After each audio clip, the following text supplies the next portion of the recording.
নমস্কার, আমি রাখি। আমার নতুন আরও একটি ব্লগে আপনাদের সবাইকে স্বাগত জানিয়ে আজকের ব্লগটি শুরু করলাম। কেমন আছেন আপনারা সবাই? আশা করছি ভালো আছেন, আর আমরাও বেশ ভালো রয়েছি। এখন বাজে সকাল 9টা, আপনাদেরকে সাথে নিয়েই ব্লগটা শুরু করলাম। আজ না সকালবেলার সমস্ত কাজ পড়ে রয়েছে, সেভাবে কোনো কাজ গোছাতে পারিনি। সকালবেলায় এই যে চলে এসেছি সকালের খাবার করতে। সকালবেলায় খাবারটা করে তাড়াতাড়ি করে শাশুড়ি মাকে আর বাচ্চাদেরকে খেতে দিয়ে দেবো। তারপরে বাকি যে টুকটাক কাজকর্মগুলো রয়েছে সেগুলো গুছিয়ে নেব। আজ সকালবেলাতে একটু দেরি করে উঠেছি ঘুম থেকে, সেই জন্য আমার সমস্ত কাজে দেরি হয়েছে।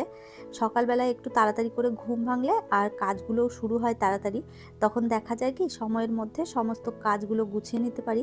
আর যেই দিনই একটু দেরি হয়ে যায় তখন কাজেরও দেরি হয়ে যায়।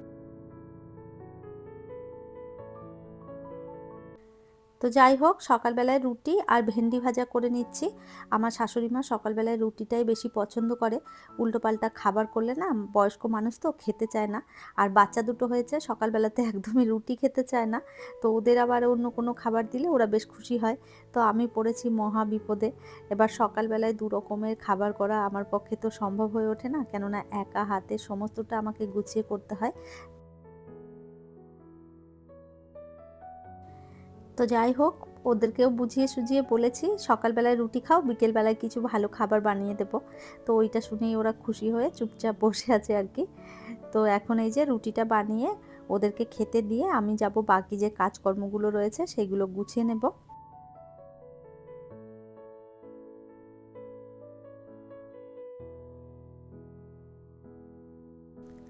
সকালবেলাতে কাজের দিদি এসে সমস্ত কাজ করে দিয়ে চলে গেছে।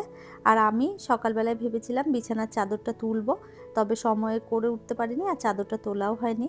আর এখন এই যে চাদর তুলে তারপরে একটা ধোয়া কাচা চাদর আর কি পেতে দেবো।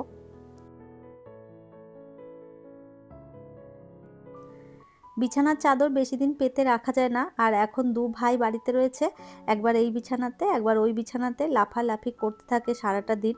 তো সেই জন্য বিছানাটা আরও বেশি নোংরা হয়ে যাচ্ছে। তো যাই হোক, ওই চাদরটা তুলে দিলাম আর একটা এই যে ধোয়া কাচা চাদর পেতে নিচ্ছি।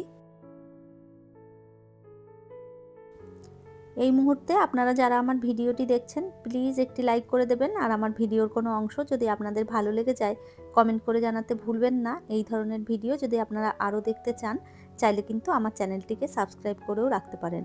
কাজটি যারা অলরেডি করে রেখেছেন তাদের অসংখ্য ধন্যবাদ।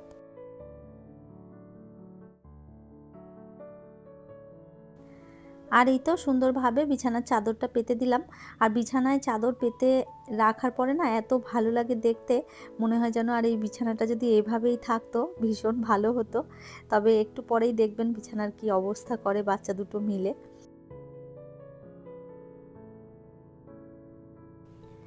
কয়েকটা কাপড় জামা ছিল বাইরে, সেগুলো এই যে তুলে নিয়ে এলাম। খুব বেশি কাপড় জামা নেই, কয়েকটাই রয়েছে। তো ভাবলাম এগুলো সাথে সাথে ভাঁজ করে জায়গা মতন রেখে দিই, তারপরেই যাব রান্নার জোগাড় করতে। নাহলে দেখা যাবে এই কাপড়গুলো পরে থাকলে পরেই থাকবে, পরে আবার সেই আমাকেই করতে হবে। তো সেই জন্য ভাবলাম আগেই করে নিই।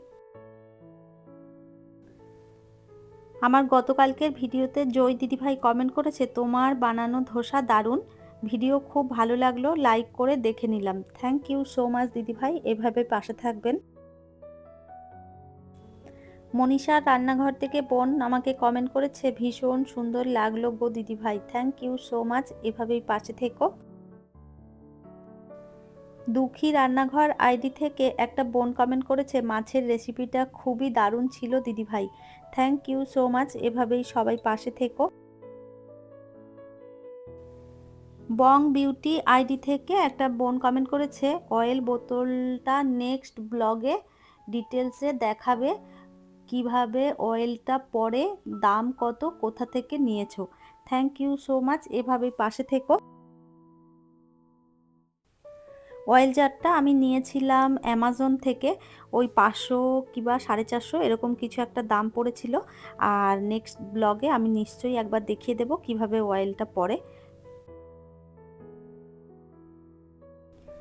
আপনারা আরও অনেকেই আমাকে কমেন্ট করেছেন, আপনাদের প্রত্যেককেই জানাই অসংখ্য অসংখ্য ধন্যবাদ, এভাবেই সবাই পাশে থাকবেন।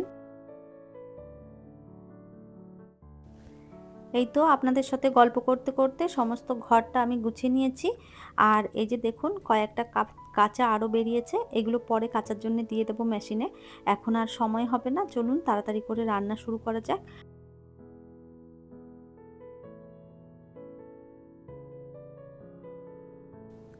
সকালবেলায় যেহেতু খাবার করেছিলাম, রান্নাঘরটা একদম ছড়িয়ে ছিটিয়ে রয়েছে, এগুলো সমস্তটা গুছিয়ে নিয়ে তারপরেই আর কি আমি রান্নাটা শুরু করব। এখনের এই যে ফ্ল্যাটটা নিয়েছি সেটা একদমই রাস্তার পাশে, সারাক্ষণ গাড়ি ঘোড়া চলতেই থাকে, তো যে কারণে না অনেকটা আওয়াজ আসে ভয়েস দেওয়ার সময়। তো ওই জন্যে যত রাত করে ভয়েস দিলে একটু ভালো হয়, তবে সবসময় তো আর রাত করে দেওয়া হয় না, যেদিন জেগে থাকি সেদিন রাতেই দিই, আর কিছু কিছু সময় আর কি আমি তাড়াতাড়ি ভয়েসটা দিয়ে দিই।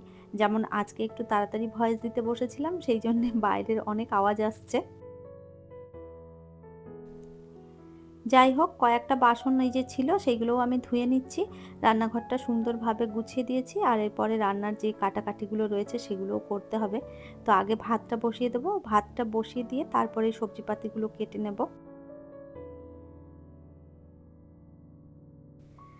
আমি আর বিবেক থাকি, এক বাটি চাল নিয়ে রান্না করলে আমার আর বাবুর সুন্দরভাবে হয়ে যায়। বিবেকের বাবা আসলে তখন আরও আধ বাটি চাল আমি বাড়তি করে নিই। এটা হচ্ছে আমার মাপ। আর এর বেশি যদি বাড়িতে কোনো লোকজন চলে আসে তখন না আমি আর মানে চালের আন্দাজটা বুঝতে পারি না যে কতটা চাল দিলে ভাতের ঠিকঠাক মতন হবে আর কি। তো এখন রাকেশ এসছে, মা এসছে, তো রোজ দেখছি কিছুটা করে না ভাত বেঁচে যাচ্ছে, আর রাতের বেলায় তো রুটি খাওয়া হয়, তো ওই বাঁচা ভাতগুলো না তখন ফেলে দিতে হয়। আর এত খারাপ লাগে ভাত ফেলতে, কি বলবো আপনাদের। তো ওই জন্য না একটু চালটা আজকে কম নিয়েছি, দেখি আজকের মাপটা কেমন হয়। যদি দেখি যে মানে কম হয়েছে তাহলে কালকে একটু বাড়িয়ে দেব, আর যদি দেখি যে না ঠিকঠাক হয়েছে তাহলে এই মাপটাতেই থাকবে। আজ রান্না করব সয়াবিনের তরকারি, তো দেখলাম সয়াবিনটা অল্প রয়েছে, তো এখন ওই আমি জিও মার্ট থেকে কিছু কিছু জিনিস অর্ডার করে দেব, তো 10 মিনিটের ভেতরে এসেই বাড়িতে দিয়ে যাবে। তো তার আগে ভাবলাম দুধটা বসিয়ে দিয়ে ভাতটা বসিয়ে দিয়ে তারপরে গিয়ে আর কি অর্ডারটা করব। টুকটাক কিছু জিনিসের দরকার ছিল, সেটা আমি অর্ডার করে দিয়েছি। আর চলুন এরপরে কাটাকাটি করতে থাকি, তার মধ্যে যদি চলে আসে তো তখন আমি আর কি সয়াবিনটা রান্না করে নেব। তো আজকে রান্না করব ওই লাউটা, লাউটা বেশ কয়েকদিন ধরেই রাখা আছে, এরপরে যদি আমি রেখে দিই তাহলে আর লাউটা খাওয়া যাবে না। তো এটাও সেই স্মার্ট বাজার থেকেই আর কি আমি অর্ডার করেছিলাম, জিও মার্ট থেকে, ওনারাই আর কি এসে বাড়িতে দিয়ে গেছিলেন। তো এটা একটা বেশ সুবিধে হয়েছে, যখন যা প্রয়োজন হয় আমি অর্ডার করে দিলে 10 মিনিটের ভেতরে এসেই বাড়িতে দিয়ে যায়। তবে সবজিপাতির ক্ষেত্রে কি হয়, যেরকম বাজার থেকে আমরা কিনে আনলে দেখে নিজের পছন্দ মতো নিয়ে আসতে পারি, আর ওনারা যখন নিয়ে আসে তখন ওনারা ওনাদের হাতের সামনে যেটা পায় সেটাই তুলে নিয়ে চলে আসে। তো এই হয়েছে ব্যাপার। তো এই যে দেখুন অর্ডারটা দিয়েও গেছে, চলুন দেখি কি কি এসছে আর কি কি অর্ডার করেছিলাম সেটাও আপনাদেরকে দেখাই। একটা মেরি বিস্কুট অর্ডার করেছিলাম, আর একটা সর্ষের তেল অর্ডার করেছিলাম। সর্ষের তেল এখন রয়েছে, তবে 2-1 দিনের মধ্যে শেষ হয়ে যাবে। আর এটা একটা সুইট কর্ন নিয়েছিলাম, আর তার সাথে এই যে সয়াবিনের প্যাকেটটা আর কি। তো বেশ ভালো হলো, সঙ্গে সঙ্গে দিয়ে গেল। আর এই যে দেখুন বাটিতে যে সয়াবিনটা দেখছেন সেটা আগের, আর এখন কিছুটা সয়াবিন বের করে এই যে ভিজিয়ে নেব। গরম জলে আমি সয়াবিনটা একটু ভালো করে ফুটিয়ে নিয়ে তারপরেই আর কি রান্নাটা করি, তাতে সয়াবিনের ভেতরে দেখবেন কীরকম একটা ফেনা থাকে সেটাও বেরিয়ে যায়, আর সয়াবিনটাও বেশ ভালো নরম হয়। অনেকে আবার ঠান্ডা জলে ভিজিয়েও তারপরে আর কি রান্না করে, তবে আমি ঠান্ডা জলে করলে না কীরকম একটা গন্ধ পাই, খেতে পারি না, তো ওই জন্য আমি সবসময় সিদ্ধ করে নিই।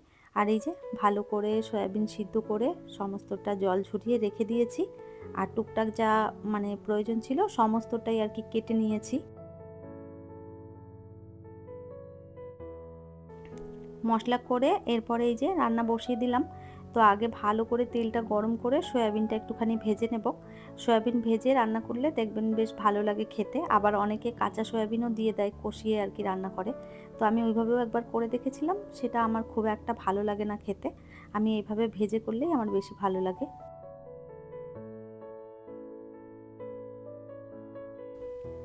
তেলের মধ্যে একটু ওই জিরে, তারপরে গোটা গরম মশলা ফোড়ন দিয়েছিলাম, আর ওই তেলের মধ্যে একটু পেঁয়াজ কুচি আর তার সাথে আলুটা ভালো করে ভেজে নিয়েছি। আর এর মধ্যেই মশলা দিয়ে দেবো, মশলা বলতে ওই আদা রসুন বাটা, আর তার সাথে দেবো জিরে গুঁড়ো, ধনে গুঁড়ো, নুন, হলুদ আর হচ্ছে লঙ্কা গুঁড়ো, সমস্তটা দিয়ে ভালো করে কষিয়ে নিয়ে তারপরে সয়াবিনগুলো দিয়ে একটু নেড়ে চেড়ে তারপরে আবারও আর কি কষিয়ে তারপরে জল দিয়ে দেবো।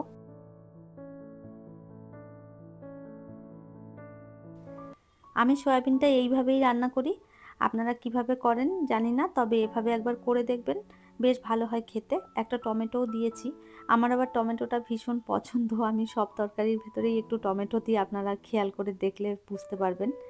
তো যাই হোক, এই যে ঝোল দিয়ে দিলাম, এরপরে আস্তে আস্তে করে আলু সিদ্ধ হতে থাকুক, সয়াবিনটাও সিদ্ধ হতে থাকুক, তারপরে নামিয়ে দেবো। বারবার মশলা পিষতে না ভীষণ বিরক্তি লাগে, ওই জন্য একটু আদা রসুন বেশি করেই পিষেছিলাম। তো কিছুটা তরকারিতে দিলাম আর কিছুটা এই যে রেখে দিচ্ছি ফ্রিজে। তো এরপরে না যখন রান্না করব তখন ওখান থেকে বের করে দিয়ে দিলেই হয়ে যাবে তাড়াতাড়ি রান্না।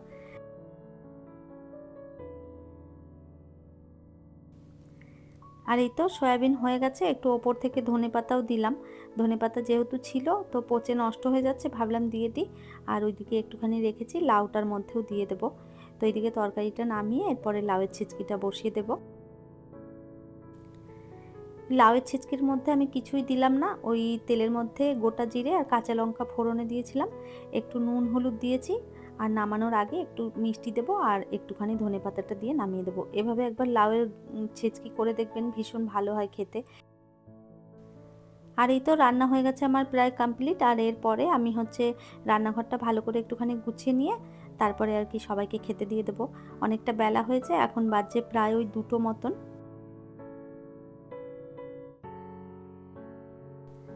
আর এই তো মাকেও খেতে দিয়ে দিলাম, সাথে বিবেককে দিয়েছি, রাকেশকেও দিয়েছি, ওরা খেতে থাকুক আর আমি পরে খেয়ে নেব। তাহলে চলুন, আমার আজকের ভিডিওটা এই পর্যন্তই, ফিরবো নতুন ব্লগ নিয়ে। ততক্ষণের জন্য সবাই ভালো থাকবেন, সুস্থ থাকবেন, আবারও দেখা হবে নতুন একটি ব্লগে।